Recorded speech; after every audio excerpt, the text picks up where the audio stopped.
Hello, welcome back to my channel. My name is Radhika. I am a second year medical student at Queen's University Belfast, and today I wanted to make a video on the medical school interview process. Specifically, I want to give tips on how you can do well in the interviews, and then also I've got a mock of around 7 questions at the end of the video, so hopefully that helps you with your preparation. I made a video like this last year, so I'll link it down below so you can watch that.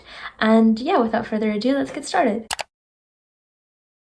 I want you to think about it like this because I think it makes a bit more sense when you have some context. Let's say 3,000 people have applied to this medical school, and out of these 3,000, 800 will be given an interview. 800 people are probably going to be asked very similar questions surrounding why they want to study medicine, and specifically why they want to study at this university and why they should be given an offer. So if I was answering questions in relation to this, I would be trying to stress what value I can give to this university. What do I bring to the table? So I'm just going to talk about it in terms of my university because I think it's easiest because I only got one interview. I would be talking about how my university teaches with a case-based learning approach. More specifically, I would be talking about why I'm suited for that type of learning. So I've got good team working skills, I'm a strong communicator, and also I feel like working in a team is where I do my best learning. But then on top of that, I would also want to talk about what more I can bring to this medical school. So I like to play sports, so I would maybe talk about how I would join sports societies. You don't have to be an athlete to have to mention sports. Like, I play recreationally, I'm no Usain Bolt, but at the same time, I think it's important to highlight how well-rounded you are as an individual,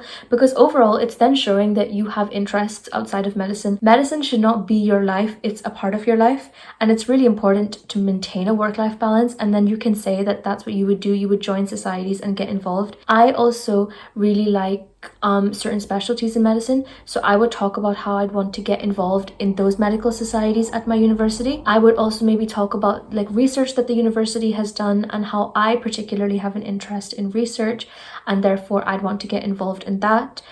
Because I feel like I could bring a lot of value there as well. And then finally, because I really enjoy making content for the internet, I would talk about how I'd maybe like to get involved in creating content for the university, to promote the university, and I actually do that now as well. But I mentioned those things in my interview, and overall I think it helps you stand out because it's showing that you are willing to actually immerse yourself into university life. And I think if you show that in an interview, it helps you put yourself ahead of all the other 800 people that have applied.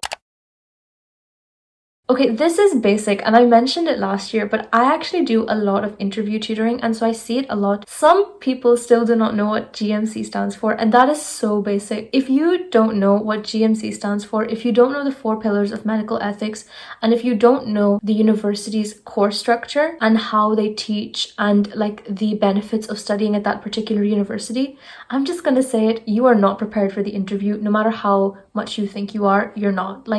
Remember, 800 people are going to be competing against you, and it's not even that you have to stand out in the way that you are exceptional, but you need to show that you at least have taken the time to research these basic things. If you mention the GMC's good medical practice and you mention about teamwork and how that's mentioned in this document, you're going to score better.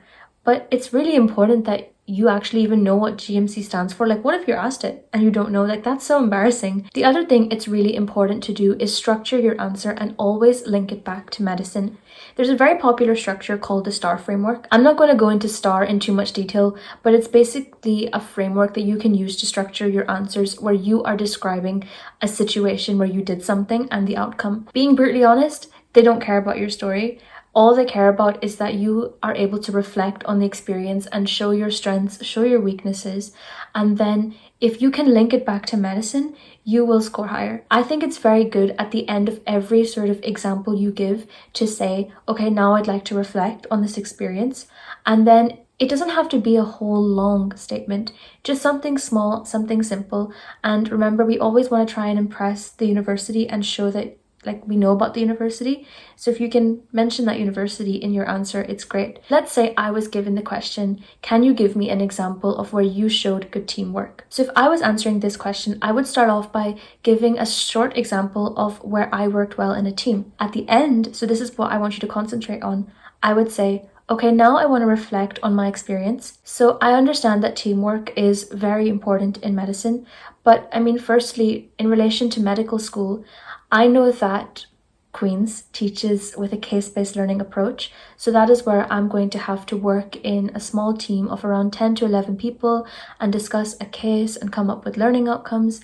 And I know that having strong teamwork skills is really important in this situation. And also, I feel like this example I've given you has demonstrated my ability to work well in a team.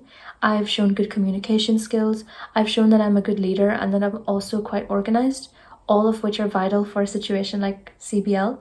And then in the future, as a doctor, I'm going to be working in an MDT, and team working skills are also needed for that as well. Because I think if patients are able to see doctors communicating well in a team with other healthcare professionals, it overall instills a very, I suppose, trusting environment. I'm kind of stumbling now at the end, but you get my point.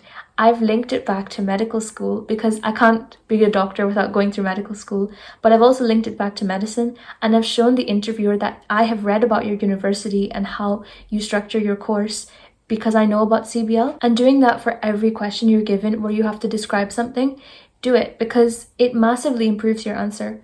I also want you to note how I communicated that. I didn't speak super fluently, but I spoke genuinely, and I also spoke in, I would say, a reasonable pace. I have had to massively slow down my pace so that my answer can be communicated well, because not only is the content of your answer really important, it's also how you deliver it. Linking it back to basics, I want you to think about what the GMC says in their good medical practice. If I wanted to really impress the interviewer, I might link the GMC's good medical practice in this answer. I could say, and finally, I know that the GMC in their good medical practice document say that doctors must have good team working skills. And so, yeah, that's why I think teamwork is important in medicine, and specifically why I'm also suited for medicine. Something like that. It doesn't have to be super fancy, but if you mention it, and if you mention it sincerely and you know what you're talking about, you'll score highly. Okay, so finally, I want to talk about research, and specifically the importance of reading a bit of research before you go into your interview. Nobody is expecting you to be a researcher, someone who has published papers, etc. But remember, you are going into a medical school interview and you are competing with other people. You want to make sure that you are standing out in a good way, and a very easy way to stand out is to know what the medical school is doing and what they are publishing. All medical schools are doing research. Like, for example, my university has a lot of opportunities for people interested in cancer research, and they have a whole cancer research center. So when I went into my medical school interview, if I was given a question on why I wanted to study medicine, I always mentioned research because in general, I'm quite interested in research.